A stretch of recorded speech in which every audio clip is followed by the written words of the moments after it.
ആയുർവേദ ആശുപത്രിക്ക് സമീപം RKV എസ്റ്റേറ്റിൽ തീ പടർന്നു. ഇപ്പോൾ ഫയർഫോഴ്സ് സ്ഥലത്തെത്തി തീ അണയ്ക്കുന്നതിനുള്ള നടപടികൾ ചെയ്യുകയാണ്.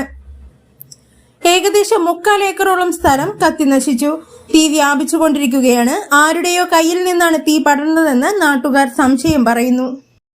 കാരണം അവിടെ ഒരു കയ്യേറ്റവുമായിട്ട് ബന്ധപ്പെട്ട് മുമ്പ് കേസ് കോടതിയിൽ പുരയിടത്ത് കയറില്ലെന്ന് പറഞ്ഞ ശേഷവും വന്ന് മരം മുറിച്ചത് ആയിട്ട് ബന്ധപ്പെട്ടും അങ്ങനെ ഒരു പരാതിയുണ്ട്. ഇപ്പോഴും അത് അനുസരിച്ച് വന്നതാണോ എന്നൊരു സംശയമുണ്ട്. RKVയുടെ എസ്റ്റേറ്റ് എന്നെയാണ് നോക്കാൻ ഏൽപ്പിച്ചിരിക്കുന്നത്. അപ്പോൾ ഇതിനു മുമ്പേ കയ്യേറ്റവുമായിട്ട് ബന്ധപ്പെട്ട് 2-3 തവണ വന്ന് മരം മുറിക്കുകയും അവിടുത്തെ വേലി പൊളിക്കുകയും ചെയ്തിരുന്നു. അപ്പോൾ അത് കോടതി ഉത്തരവുണ്ടായിരുന്നു പുരയിടത്ത് കയറരുതെന്ന്. അതിന് ശേഷമാണ് വന്ന് മരം മുറിക്കുകയൊക്കെ ചെയ്തത്. ഇപ്പോഴും ആ തരത്തിലാണോ വന്ന് ഈ തീ ഇട്ടതെന്ന് അറിയാൻ അന്വേഷിക്കണമെന്ന് ഒരു പരാതി കൊടുക്കാൻ മുതലാളി വിളിച്ച് പറഞ്ഞിട്ടുണ്ട്. മിക്കവാറും നാളെ തന്നെ അത് കൊടുക്കാം. ഏതായാലും കാട്ടുതീ വന്നതല്ല. അല്ല, കാട്ടുതീ വന്നതല്ല. വനത്തിനോട് ചേർന്നാണെങ്കിൽ കാട്ടുതീ പറയാൻ സാധ്യതയില്ല. ഇല്ല, വനത്തോട് ചേർന്നല്ല. ഇത് ഈ എസ്റ്റേറ്റിൻ്റെ നടുഭാഗത്താണ്, മധ്യഭാഗത്തായിട്ടാണ് ഈ തീ കണ്ടത്.